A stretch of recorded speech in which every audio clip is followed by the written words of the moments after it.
Countries all over the world have took an overwhelming interest in Middle Eastern states. In particular, Iraq has been the place of constant power struggles. Why is that? Some people may be surprised to learn that Iraq was the center of the world for thousands of years. The city of Ur was the very first true city of the world and was central to ancient activity, much like New York City is today.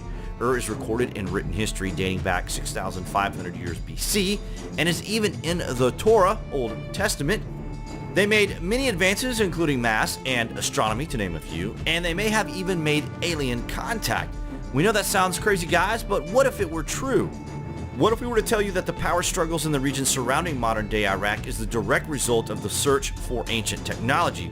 What if we were to tell you that a Stargate portal was discovered there in the 1920s, and for almost 100 years, the search has been on for technology that could change the course of human history? Just wait till you guys hear this. In 2003, in direct response to the attacks in New York City, American and British troops invaded Iraq. Within weeks, the two armies crushed the Iraqi army. Mission complete, right? So why did the United States Army stay for over 10 years after liberating the country? Recently, we came across information that strongly suggests that there was a secret objective to the occupation. We are, of course, referring to the oldest known Stargate on planet Earth that we know of. At the site of the Great Ziggurat, a British explorer discovered something in the 1920s that is so unbelievable that you could be forgiven for thinking J.K. Rowling dreamed it up. During the 1980s, Sadam Hussein fortified the ancient complex in an apparent attempt to keep out investigators from seeing what was hidden within the complex for thousands of years. Strangely, Hussein put an Air Force base at this location and even developed chemical weapons here. He was clearly trying to keep this ancient place heavily guarded. The three huge staircases you see in the images were put here under Saddam Hussein's orders. They were to take huge ancient objects out of the Great Ziggurat, but did he succeed? The theory that we are suggesting is that Saddam Hussein got his hands on super weapons from a forgotten age, which resulted on a preemptive strike from the US and her allies. But why did he not use the technology? Maybe it was undecipherable.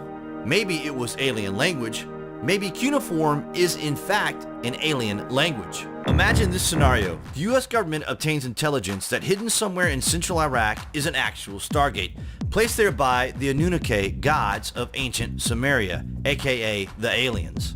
In this scenario, when Nibiru, the hidden planet in our solar system, is closest to Earth, the Anunnaki will take the opportunity to travel to the Earth through this Stargate and will set up their base in Iraq and share knowledge with people of the region. The idea that the Anunnaki were not gods but extraterrestrials that came and bestowed technology upon the Sumerians is fascinating. This tech is what made their society so advanced. Could modern Iraq be bracing itself for the same fate? Hence the overwhelming agenda. Essentially, more and more people are coming forward saying that they have been involved in these classified programs where these technologies are used quite regularly and that they are found all over the planet. Iraq is just one other place that they are found. The strongest available evidence for an historical ET presence in Iraq comes from cuneiform tablets directly recording the beliefs and activities of the ancient Sumerians, whose civilization began almost overnight. Most of these cuneiform tablets relate to stories of the Sumerians interacting with their gods. Most archaeologists initially accepted that these were merely myths and attached little importance to them other than giving insight into the mytho-religious beliefs of the ancient Sumerians. That viewpoint received a major challenge in 1976 when the Sumerian scholar Zecharia Sitchin published the first of a series of books on his translations of thousands of Sumerian tablets. Rather than treating the stories of the gods as myths that had little verifiable relevance, Sitchin interpreted the tablets as literal descriptions of events as they occurred in the time. These modern viewpoints are emerging from the ashes of a world that was ruled by empires and dictatorships. Have we simply misinterpreted history for thousands of years? We told you the truth, maybe stranger than you would ever even consider believing.